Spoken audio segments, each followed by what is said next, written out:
Steve Forbes said recently a return to the gold standard by the United States within the next 5 years now seems likely because the move would help the nation solve a variety of economic, fiscal, and monetary ills. I know you're into the gold standard, but do you really think that could happen in 5 years? Absolutely. It could happen sooner than that. But I think the only reason it would happen is because we have a dollar crisis. We have a currency crisis that brings on an even worse financial crisis. And I think that currency crisis is coming soon. It's going to send the dollar plunging, consumer prices and interest rates surging, and we're going to be in a much deeper recession. And the only way to have a real economy or sound economy is to discipline the government to prevent them from deficit spending. And the only way to do that is with a gold standard. How would that not plunge us into the deepest recession we'd ever seen? If you look at the amount of M2 supply, we're looking at like $9 trillion. The amount of gold that we hold right now is only $395 billion. So we would have to either hope the gold price goes to $5,000, we'd have to buy all the gold in the world, which by the way still wouldn't equal $9 trillion,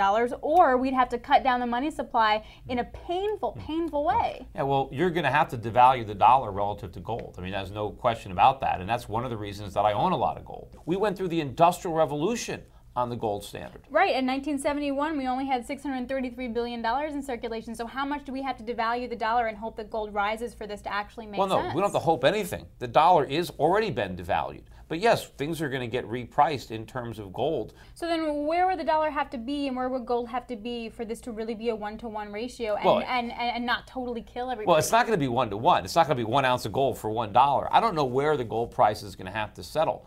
But the important thing is that we stop the presses, and that money have intrinsic value so that you can save it, so that you have confidence in its future purchasing power. So what do you think that would be? 5-to-1, 10-to-1 in terms of dollar to gold? I'm just harping on this because I understand the theory. I just don't know how logistically we implement it and still give value to the dollar. Because if we're going to go, okay, $50 is 1 ounce of gold, isn't that just kind of the same thing? Isn't that what we're doing now? Well, it's not going to be 50. We're going to have to find some level between our gold reserves and the number of dollars of circulation and set some type of limit to where we will exchange, the government will exchange dollars for gold. So what do you think it should be in terms of dollar-gold ratio? I don't know where it's going to be. You know, I don't know how many more dollars we're going to print between now and the time we go back to a gold standard. The longer we wait, the higher the gold price is going to be. Gold is worth its intrinsic value. It has unique and special properties that other metals don't have. Isn't that just what people are willing to pay for it?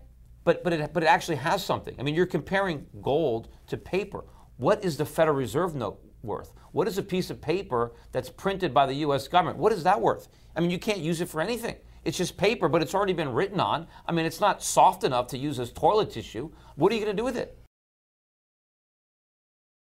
And gold, who's really going to be able to take that? Well, I just said we used to. Well, well, if we went back on a gold standard, though, look, people can buy things for me with gold or silver. People want to, buy. I've written books. If people want to give me a silver coin for my books, I'll take a silver coin.